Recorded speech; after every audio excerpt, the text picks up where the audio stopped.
Welcome to the Amplifier Podcast, the show where the best in business discuss how you can grow your business best. I'm Wyatt McPherson, I produce this show, and this episode, Don Cooper is joined again by the Ambassador of Hope himself, Andre Norman. On his second of 3 episodes in this series, Andre will be with us discussing where racial disparity comes from in America, with a strong focus on his own personal experience in the legal system, in schools, and more. Again, I truly mean it when I say that Andre's story and his mission are some of the most inspiring out there, so do make sure that you subscribe so you don't miss our final episode with Andre.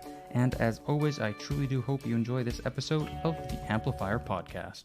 In the prison system in the United States, 25% of the world is in prison in the United States, but there's also a disproportionate amount of Black young men who are in prison in the United States. Like, what's that all about? Well, Black people make up about 12% of the country.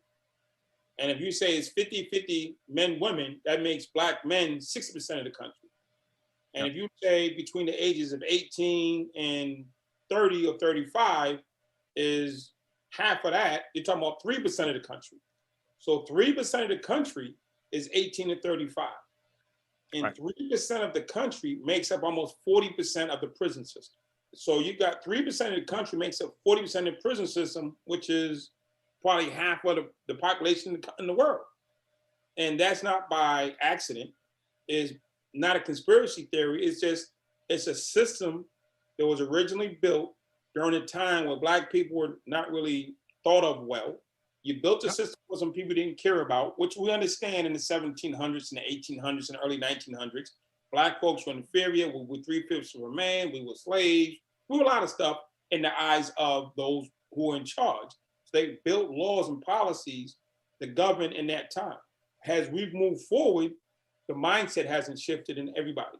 And there's a contingent of people who say, well, get rid of them. We wish we could put them on a boat, send them back to Africa. There's some people say, well, we want to keep them. So it's that back and forth. Once there's a group of people who don't like us, there's a group of people who do like us. There are too many people who've been released from prison every year for the last 10 years for DNA and other proof that says they never did it. Just flat out never did it. Too many cases have come across the tables where it just flat out never did it. Guy did 20, 30, 40, 50 years in jail for crimes they didn't commit. And let him out, let him out, let him out. And nobody's saying, well, how did that happen? Well, let's go back 10, 20, 30, 40, 50 years. If a white person said you were guilty, you were guilty. Right. That's it. That's all you really needed was a white person to say you did it. If it was a cop, if it was a witness, if it was a store clerk, it should be any Black guy would do. And so now we're like getting to the place of reform. How do we fix this?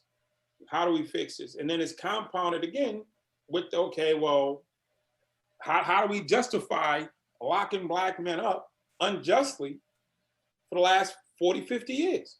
And if we admit it, what are we culpable for as white folks? And so it's to the point now where the system is just built wrong.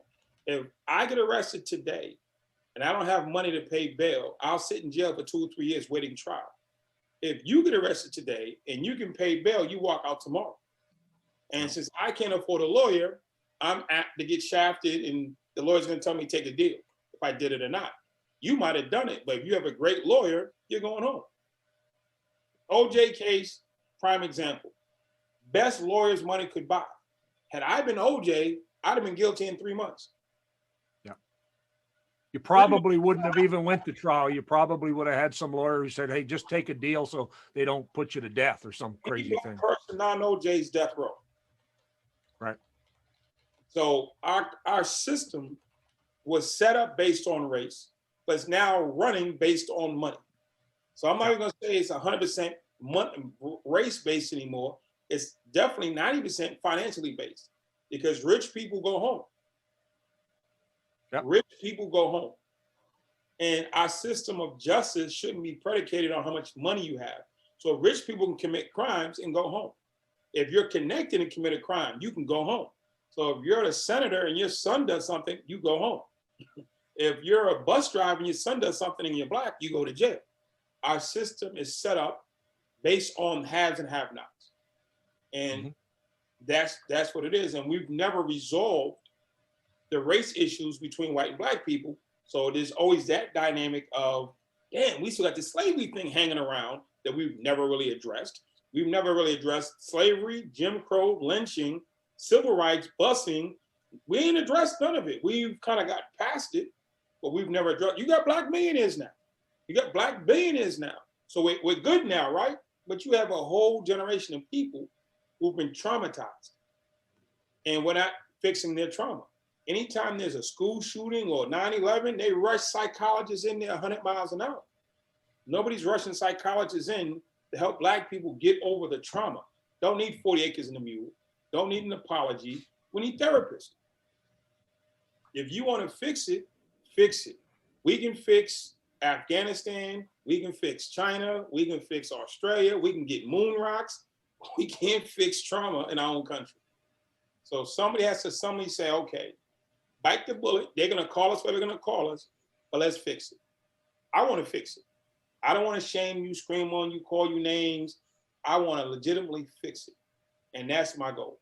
My position on racism is if you, as whatever race you are, don't want to like me because I'm black, we'll make it about me. I'm okay with it. I am okay with any person, regardless of their nationality, white, black, Spanish, or Asian, or Indian, deciding they don't want to like me because I'm black. There's black people who don't like me. There's white people, Spanish people, Asian people, Indian people who don't like me because I'm black. I am so okay with that. My only request is, if you want to be a racist, thumbs up. Please stop applying for the police force in urban settings. Please stop applying to be school teachers in the inner cities. Please stop. Don't come work around us. Go out to wherever city where it's 95% white and is 95% Indian or 95% whatever you are. Go be a police officer there. Go be a school teacher there. Hate black folks from the hills or wherever you want to be. Don't come to Compton. Don't come to New York City. Don't come to Atlanta. Don't come to DC and say, I want to be a cop in this city and not like black people. I am so okay with you not liking me. Stop trying to take a job where it puts you in control of if I live or die, if I become educated or not. Go live with who you want to live with. You can't, I don't have the right to tell you, you have to like or love me because of the law. Don't need that. You don't want to like me? Kick rocks. But stop coming in here as a local cop. Because if you know you don't like me, it's going to at some point come into a conflict and, oh, you got a gun and I don't. Or you're the principal and it has to make a decision about my life and you're always going to lean towards the side that you don't like me. So again, I'm cool with racists. Okay with it. I'm just not okay with the racist taking a job that puts him in control over the lives of the people that he doesn't like. We know exactly where the trauma and the angst and the disappointment and the hurt feelings and the anger comes from. 400 years of slavery. Like I said, I'm not arguing slavery. I don't agree. I'm not happy about it, but I'm not going to argue the premise of slavery. What I'm going to argue is the treatment that American slaves received. I believe it was some of the most heinous, unnecessary, barbaric treatment that you could do to other people. And that is what causes the strife and the issues today. It wasn't just that you had slaves. The way that they were treated was just so appalling and unnecessary that it set a standard and a mindset so far out. Now we're trying to get generations to come back into reality. When you started like a black is nothing, I'll cut open a pregnant woman's stomach in a second and I'll sell them off, I'll rape them, I'll kill them, I'll drown them, I'll beat them, I'll whatever, treat them like dogs. That is the treatment of the people. Mm-hmm. The treatment of my people, which created the trauma, which goes back to what we're saying today. There's never been trauma-informed care for that. Mm-hmm. People come back from wars, they get counseling. People come from shooting centers, they get counseling. People after 9/11 get counseling. There's been no holistic counseling for people who've suffered that type of, when I say people, I'm talking about my folks who suffered what is clearly in the books. It's not a did it happen? My question is, when are we going to treat it? Because if you don't treat it, guess what? It just gets worse. And where in America have we sat down and said, okay, we had slavery. It was whatever amount of years ago. Nobody here wants to re-enslave anybody in theory. And so let's talk about treatment for the people who came from that place. If you have a disease and you have a baby, there's a 99% chance your baby's gonna be born with that same disease. Then if that baby has a baby, it's hereditary, it's genetics. Same thing with trauma. If my grandfather was tortured to the point of being stressed out, he's gonna raise my father under that same mindset, who's gonna raise me under the same mindset. So at some point, we're not trying to re and undo. We have to say, when can we bring in treatment to help people get past? And this is on both sides. Mm-hmm. White folks got their version of whatever they're dealing with. Black folks got their version. Let's treat everybody. We need to treat everybody with this counseling of some sort to say, okay, it happened. It was horrendous. Let's treat it. But to treat it is to acknowledge it. Yep. So it's like, we don't want to acknowledge it, because if we acknowledge it, they're going to call us racist. They're going to call us devils. They're going to forget what they're going to call you. They're calling you that anyways. Yeah. Let's not the next generation call you that. So you've got this piece where you're helping prisoners better themselves and change their mindset so they can elevate themselves out of this situation. And a disproportionate number of those prisoners happen to be Black young men, right? You want to transform the prison system and the justice system, because it's an injustice system that's tied to money and not really justice and fairness, right? Where you've got all that piece. I've heard you talk before about how do you get to the young kids before they get to the place where you ended up when you were 18. I know we've talked about that in Genius Network a little bit. And what's the formula for changing the path that kids are given when they live in a tough situation? Talk about that for a little bit. I mean, prisoners come from two places. Prisoners or criminals come from two places. From prison, or they come from elementary school. Only two places they come from. We can right now pull up a graph and say, okay, this many kids in the city of Cleveland are failing the 3rd grade. This many kids are failing the 4th grade, which is an indicator that if you fail the 3rd and 4th grade math and science, you're not going to graduate high school. And so these 1,000 kids who are failing 3rd grade math and science, it's a given fact that they're not, 95% of them are not going to graduate high school because they're not going to catch up. So we just said we have 1,000 kids who 8 years from now will be in the street with no education, no opportunity, no access to make money. I'm going to tell you the rule of the street. It's called you must eat. So I got 1,000 kids out in these streets with no education and no way to make money. So they're going to do it illegally. So you already know to build 1,000 cells. Instead of saying we got 1,000 kids who are en route and we got 8 years to circumvent this, we're not. You fix the American prison system by fixing public schools. You have these same kids who become adult criminals in school at 5, 6, and 7 years old from 7 in the morning to 4 in the afternoon. Every day, 5 days a week. That is the ideal time to teach these young folks how to do and be better. How to actually deal with the circumstances that they're living in, how to deal with the circumstances that they're facing, and how to get over the hump 2, 3, 4 years down the road. You know what I'm saying? Stop pretending like, okay, I'm just going to teach him the ABCs, but he lives in a war zone. I couldn't imagine my son growing up in Chicago right now. I'd be horrified. They have over 730 murders in 1 year. They have over 3,500 people shot, and that's 4,000 people affected by gun violence. What are the odds that my son will be one of those kids? For whatever the reason. So we're not saying, how do we fix that? We spend millions and millions, if not billions of dollars to police them and incarcerate them.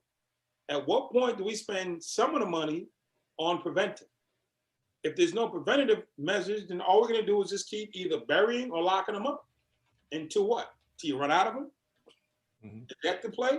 At some point, we have to, as forward-thinking adults, say, we have 735 murders in one city, majority Black people.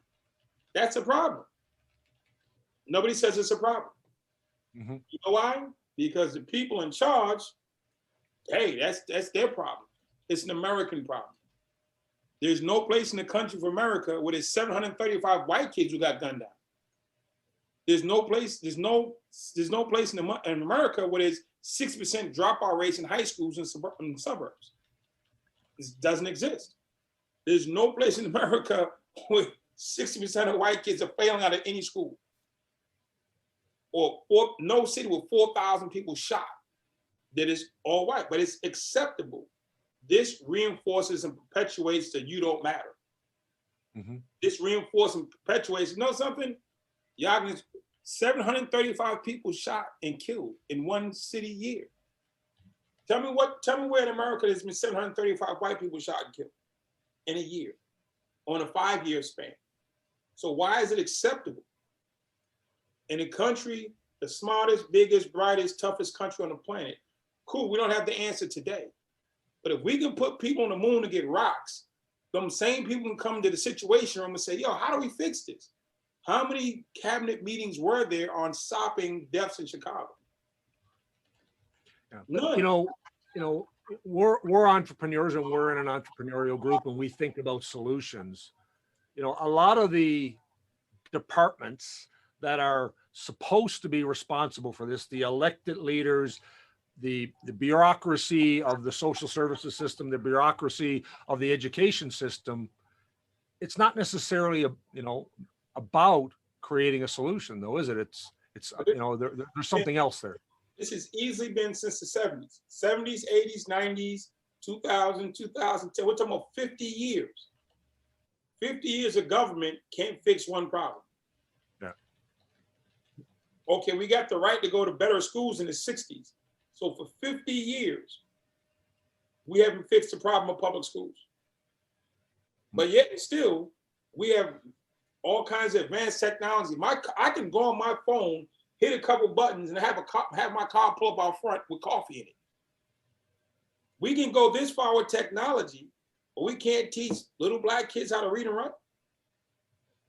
So I get to the point to say, okay, is it negligence or just we don't care? Now, I'm not taking away the responsibility of the parents who have these kids. If you're two parents with kids and you don't know what you're doing, however you got there, I'm not going to dispute that. You are some part culpable. You wanted to have 2, 3, 4 kids and couldn't know how to raise them. I'm not even going to argue that part. What I'm saying is, I'm not going to blame. It's partially their fault, but I'm not going to say they're responsible for fixing their own problem.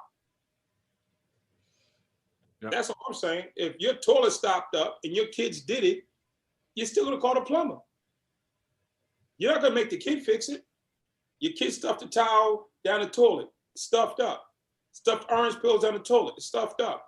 Kids throw stuff in the toilet when they're babies, it's stuffed up. You call the plumber. You don't make the kid become a plumber. So these parents in these neighborhoods are wrong, whatever you want to call wrong, fine, I'll take that. Let's call the plumber. Right. That's all. I think of the parallel you're talking about when you have these kids who can't read, can't write, can't eat, and then they take to the streets to that's the solution to the problem for them that they can find, right? It's much like what our friend Joe Pollard says, that often addiction is the solution to something else.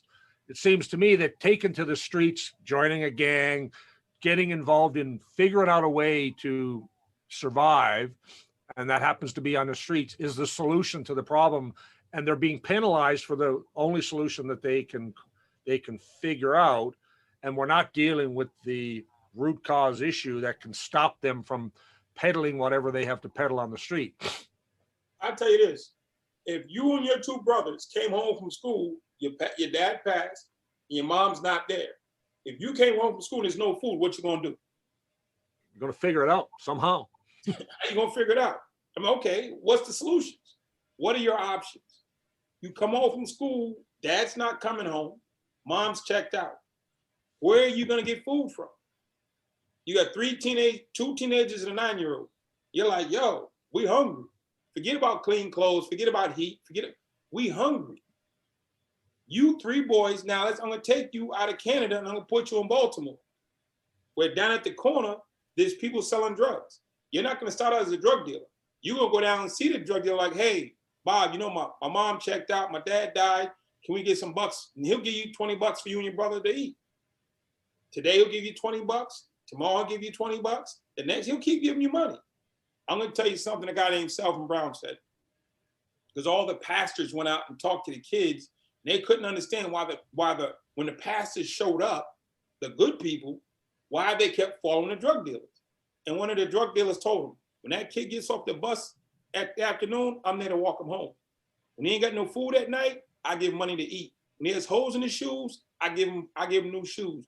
When his father's beating his mother, we step in. I'm there, you're not, we win, you lose. Period. I don't care how good you are, we're here, you're not, we win, you lose. So if you that drug dealer is the replacement for my Jesuit priest. If that drug dealer started giving you money to pay for the stuff and giving you support, you're gonna have an allegiance to him. And at some point, you're gonna go from identifying to collaborating. And whether it's the older brother, I'm gonna me get out here with you because you gotta go borrow money every day. Like, yo, bro, I ain't got no problem feeding you, but damn, you old enough to be out here and make some money too. Take this, watch out, do something. Now your older brother's out there. If the older brother's out there, it's automatic before you go out there. But again, the law of you must eat is real. And we have to say to ourselves, at what point do we want to fix the problem? How does the whole Black Lives Matter movement play into this? Black Lives Matter movement is now created because throughout time, we've had a lot of movements to save and rectify Black people. Going all the way back, we can go back to different slaves and different Frederick Douglass all the way through. You know what I'm saying? Every Black leader who rose up, Medgar Evers, Malcolm X, Martin Luther King, go down the list, has all been murdered. Yep. If you rose up and said you want to lead Black people out of despair and into a better place, you got murdered. Then once flat out murder wasn't accessible, they just started locking people up.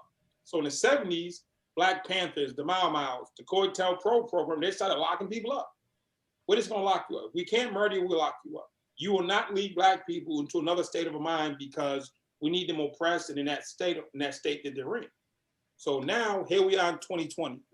And every Black person, even though white people might not get this, we know if you try to be a Black leader, you're gonna end up dead. So nobody wants to be the Black leader. Nobody wants to be MLK. Nobody wants to be Malcolm X and dead. So they created this one massive organization that it's an umbrella. If this was the 70s or the 60s, it'd be part of it would be church, part of it would be Muslims, part of it would be Black Panthers, part of it will be back to Africa. It will be 5 separate movements, which will get you what? 5 different dead Black folks. Yep. Banding together by necessity, there's no leader. This is technically 8 different movements merged into one. Right. So out of necessity of not getting murdered, nobody wants to be the leader. That's why one group says we hate police. One group says we protest peacefully. One group says we protest non-peacefully. One group says we loot. One group says we burn. One group says we march. So it's like to the public is one group, but in reality it's 10 groups merged into one. And it's come like that because where's Malcolm X? Where's Martin Luther King? Where's Medgar Evers? And you just go down the list, all dead. Yeah. Why are they dead? Because they try to lead Black people to another state of mind. I believe for all groups, all countries, all situations, it can be solved, but first there has to be some uncomfortable conversations. And the adults who are so unwilling to have the uncomfortable conversation is the problem. It's not the solution that we can't get to. We can't get through the uncomfortable conversations of, you know something? We did you dirty. Or you know something? We didn't play fair. Or you know something? Yeah, we did throw about 4,000 people in jail unjustly. Or we did hang 8,000 people over the course of taking whatever. You can't go back. You can't fix it. But until we're willing to sit down and have the uncomfortable conversation about what actually happened, we'll never get to a solution. So whether your country, this country, prisons, or whatever it is, there has to be an uncomfortable conversation before you get to a solution. If you want to expand your company, you're gonna have to fire some people. Because there's some people in your company can't go to the next level. If you want to keep those people, you'll never go to the next level. So your VP might not be smart enough for a 20% increase. I'm saying your accountant might not handle money at 100% increase, at 10x increase. So if you want to keep your accountant, you want to keep your VP, then you keep your business at the size it is. So having an uncomfortable conversation, letting go of people that you care for, is a reality in growth. So here we are now with people in history. We have to have an uncomfortable conversation to grow. Mm-hmm. And people are so unwilling to have an uncomfortable conversation for whatever reason. I don't want to hurt his feelings. I don't want to be called out. I don't want to be made to look like a bad guy. So therefore, we stay stagnant. Some people don't want to change because they want to. They perceive they want to hang on to what they got, and if they have to change, they might need to let go of some things that they think that they're entitled to for whatever reason. The people who don't want to change will never make noise, but there's those of us who want change, and we're in the majority. But as long as we want to change, but we don't want to have the conversation. There's some people who don't want to change and don't want the conversation. But there's those of us who wanted to change, but don't want to have the conversation. Those are the people at fault. Those are the people who need to stand up and say, no, something, let's have the uncomfortable conversation so on the other side, we can get a victory. You can't, the only way to get through is to go through. Thank you everybody so much for listening to this episode of the Amplifier Podcast. If you'd like to learn more or get in touch with either Don or Andre, then you can always do so at any time at the links in the description of this episode. Make sure you leave a 5-star rating, it truly does help us out a lot, and be sure to subscribe and follow so you never miss an episode. Thank you so much for listening again, and we will see you next time on the Amplifier Podcast.